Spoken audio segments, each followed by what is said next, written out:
carried. The gentleman from Oklahoma. Madam Speaker, I yield to myself the balance of my time. And the gentleman's recognized. Thank you, Madam Speaker. Madam Speaker, in closing, I would again like to thank my friends, Chairman Rogers and Ranking Member Lowy, on their efforts to bring an important product to this floor, a product which fulfills our constitutional responsibility of appropriating funds for the government for the fiscal year 2014. And while this is not the bill I would have drafted, or I'm sure that my friend would have drafted, I believe it strikes an appropriate balance between key Republican and Democratic priorities, and I believe it will attract the majority of my colleagues on the other side of the aisle, as well as the majority of my friends on my own side of the aisle. I want to thank my friend in the sense that while we've had a contentious debate, we're actually going to be on the underlying legislation voting together. That might have gotten lost in the debate. And I'll be voting with this with, again, the majority of his colleagues and at the urging of the President of the United States. So we ought to recognize, while we've had some partisan differences here, the legislation itself was crafted in a bipartisan manner. It was brought to this floor.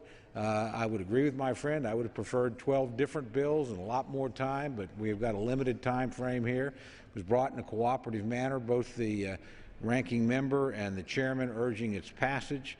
So it's something we ought to take, frankly, some pride in, and certainly congratulate those who had laid their hand in it.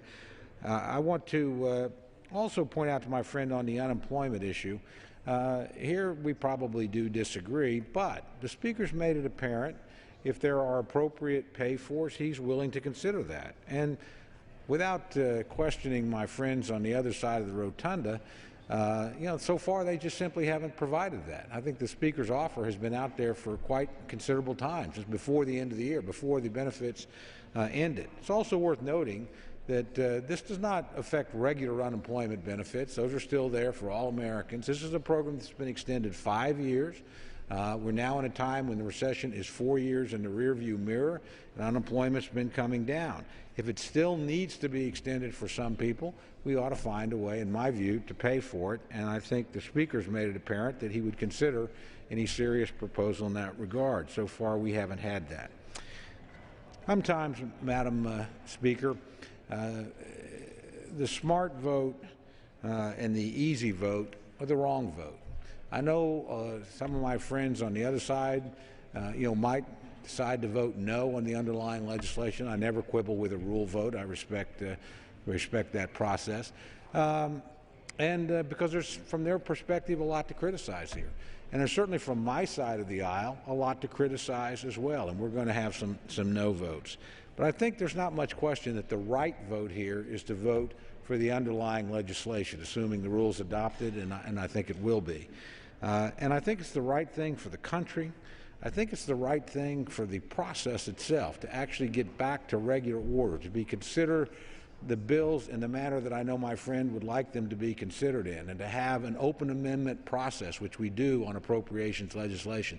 This is an essential first step to doing that. I think that Chairman Rogers and Ranking Member Lowy have probably done more in this legislation to restore the process and rebuild upon it. They've given us a foundation for the next fiscal year that will allow us to do precisely the things that my friend would like to do and that I agree in a normal process ought to be done. So I would obviously urge support for the rule, but more importantly, after the rule passes, assuming it does, for the underlying legislation, so that we can work together in a bipartisan fashion.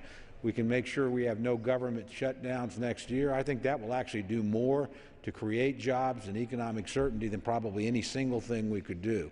Our Appropriations Committee, working in a bipartisan fashion under the leadership of Chairman Rogers and Ranking Member Lowy, has done that.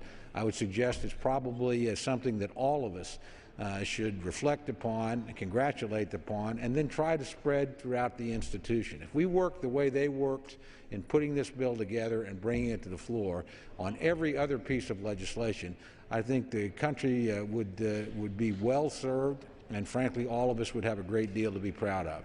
So with that, again, I urge the passage of the rule and the underlying legislation.